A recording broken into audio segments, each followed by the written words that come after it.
నమస్తే. Welcome to our channel. నేను రవీంద్ర బాబు. తెలంగాణ రాష్ట్రం విడిపోయిన తర్వాత గడిచిన 12 సంవత్సరాలుగా మనం వింటున్న మాట తెలంగాణ ధనిక రాష్ట్రం. గతంలో కేసీఆర్ గారు పదే పదే పదే ఈ మాట పబ్లిక్లో చెప్పేటోడు. సో ఆ విధంగా తెలంగాణ అనేది చాలా ధనిక రాష్ట్రం అని స్ట్రాంగ్గా ఒక ఇంప్రెషన్లో మనం అందరం ఉన్నాం. అయితే రేవంత్ రెడ్డి సర్కార్ వచ్చిన తర్వాత 2026 ఇటీవల కాలంలో Telangana caste socio economic caste survey ఒకటి చేశారు. ఆ సర్వే రిజల్ట్స్ రిలీజ్ అయినాయి. సో ఆ రిజల్ట్స్ పరిశీలించినట్టయితే డీటెయిల్డ్గా అసలు తెలంగాణ రాష్ట్రంలో ఏ క్యాస్ట్కి సంబంధించిన వాళ్ళు ఎంత పర్సంటేజ్ ఉన్నారు, ఎంత ధనికులు ఉన్నారు, ఎంత పూర్ పీపుల్ ఉన్నారు పర్సంటేజ్, ఇవి అన్నీ కాకుండా అసలు తెలంగాణ ధనిక రాష్ట్రం కదా, మరి అందరూ ధనవంతులు అంటే తెలంగాణ ధనిక రాష్ట్రమే కానీ తెలంగాణలో ఉన్న వాళ్ళంతా ధనికులు కాదు. అంటే సంపద ఎవరి చేతుల్లో ఉంది, ఏ వర్గాలు బలంగా ఉన్నారు, ఏ వర్గాలు బలహీనంగా ఉన్నారు. మరీ ముఖ్యంగా ఇంకొక ఆశ్చర్యకరమైన సర్వేలో వెలుగులోకి వచ్చిన అంశం హైదరాబాద్, అంటే రాజధాని హైదరాబాద్ పరిసర ప్రాంతాల్లో సొంత ఇళ్ళు ఉన్న వాళ్ళ పర్సంటేజ్ ఎంత, రెంటల్గా ఉంటున్న వాళ్ళ పర్సంటేజ్ ఎంత, ఇటువంటి ఆసక్తికరమైన చాలా అంశాలు ఈ సర్వేలో వెలుగులోకి వచ్చినాయి. ఈ సర్వే సారాంశాన్ని ఓవరాల్గా how it looks like, what is the key essence we have to learn from this survey అనేది ఆసక్తికరమైన అంశాలని ఈ వీడియోలో విశ్లేషణ చేసే ప్రయత్నం చేస్తాను. ఇది పొలిటికల్గా కాకుండా ఈ survey based analysis. So Telangana state survey రాష్ట్రంలో తలసరి ఆదాయం జీడిపి పెరుగుదల పరంగా అగ్రస్థానంలో నిలుస్తుంది.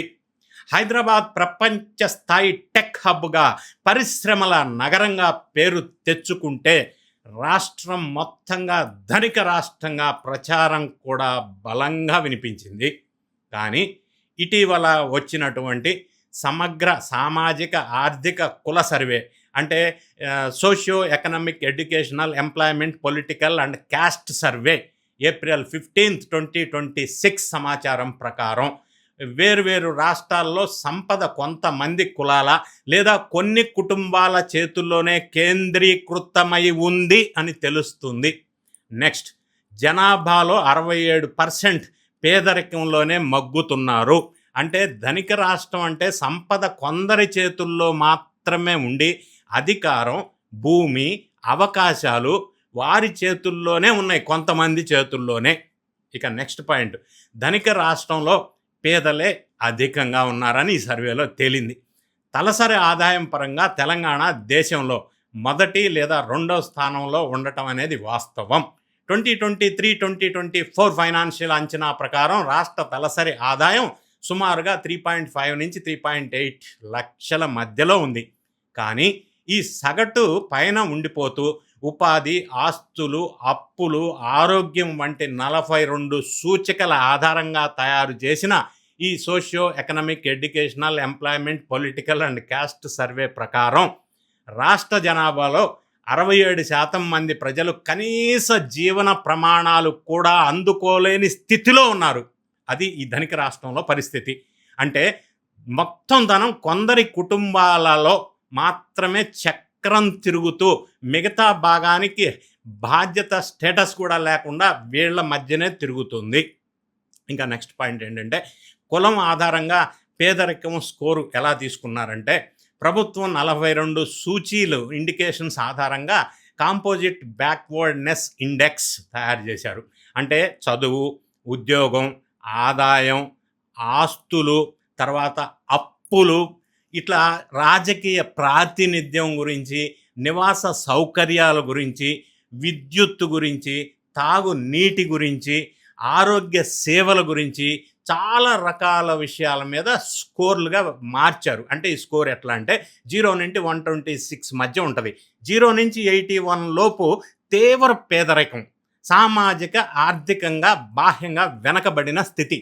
81 కంటే స్కోరు ఎక్కువ ఉంటే సాపేక్షకమైన మెరుగైన స్థితిలో ఉన్నట్టు, సర్వేలో 242 కులాల్లో 135 కులాలు 0 నుంచి 81 శ్రేణిలో ఉన్నాయి. అంటే రాష్ట్రంలో సగానికన్నా ఎక్కువ మంది కులాలు దీర్ఘకాలికంగా పేదరిక చక్రంలోనే ఉన్నాయి. ఈ సిపిఐ స్కోర్లను కులం, ప్రాంతం, జెండర్ వారీగా విశ్లేషిస్తే ఎవరికి ఎలా అవకాశాలు అందటం లేదో స్పష్టమవుతా ఉంది ఈ సర్వేలో. ఎవరు ఎంత వెనుకబడ్డారు ఇక అనేది చూసినట్టయితే షెడ్యూల్ కాస్ట్ ఎస్సీలో 97% మంది రాష్ట్ర సగటు కన్నా తక్కువ స్థాయిలో ఉన్నారు అని చెప్పి ఈ సర్వే సూచిస్తూ ఉంది. వ్యవసాయ కూలీలు, ఈ టైలరింగ్ పనులు చేసుకునే వాళ్ళు, అస్థిరమైన ఉద్యోగాలు, అప్పుల బరువు, విద్యలో ప్రవేశాల పరిమితి, గుడిసెలు ప్రజానీకంలో ఉండటం వల్ల వారిని పేదరిక చక్రంలో చుట్టుముట్టాయని చెప్తా ఉంది. ఈ కులాలకు చెందిన భూములు కానీ ఆస్తులు కానీ చాలా తక్కువ ఉండటం వారి స్థితిని మరీ భయంకరంగా మార్చింది. ఇక ఎస్టీ షెడ్యూల్ ట్రైబ్ 99% మంది రాష్ట్ర సగటు కంటే తక్కువ స్థాయిలో ఉన్నారు.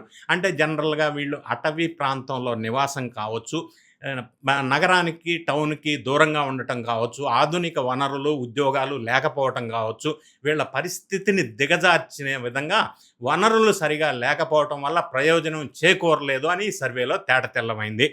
ఇక బీసీ బ్యాక్వర్డ్ క్లాస్ 71% రాష్ట్ర సగటు కంటే తక్కువ స్థాయిలో ఉన్నారు. రాష్ట్ర జనాభాలో బీసీలు 56% ఉండటం వల్ల వీరు కూడా సింహభాగం కంటే ఎక్కువ వెనకబడి ఉన్నారు అని చెప్పి ఈ సర్వేలో తేలింది. ఇక హైదరాబాద్ విషయానికి వస్తే ఎత్తైన భవనాలు కనిపిస్తాయి. అంటే సంపద అందరి చేతుల్లో ఉంది అని మనకి అనిపిస్తుంది. కానీ రియాలిటీ ఏంటంటే అద్దె ఇళ్లల్లో హైదరాబాద్ టాప్. హైదరాబాద్ నగరం ఇప్పుడు అద్దె ఇళ్లకు అడ్డాగా మారింది. ఇక్కడ ఏకంగా 70.63% అద్దె ఇళ్లలోనే జీవిస్తున్నారు హైదరాబాద్ ట్విన్ సిటీలో. అంటే ప్రతి 10 మందిలో 7 రెంట్కి ఉంటున్న వారే. కేవలం హైదరాబాద్ మాత్రమే కాదు, దానికి ఆనుకుని ఉన్నటువంటి మేడ్చల్ మల్కాజిగిరిలో 60.91%, రంగారెడ్డి జిల్లాలో 59% రెంటెడ్ ఇళ్లల్లో ఉంటున్నారు. ఐటీ హబ్బులు, ఉపాధి అవకాశాలు పెరగటంతో జనం ఇక్కడికి క్యూ కట్టడమే దీనికి ప్రధానమైన కారణం.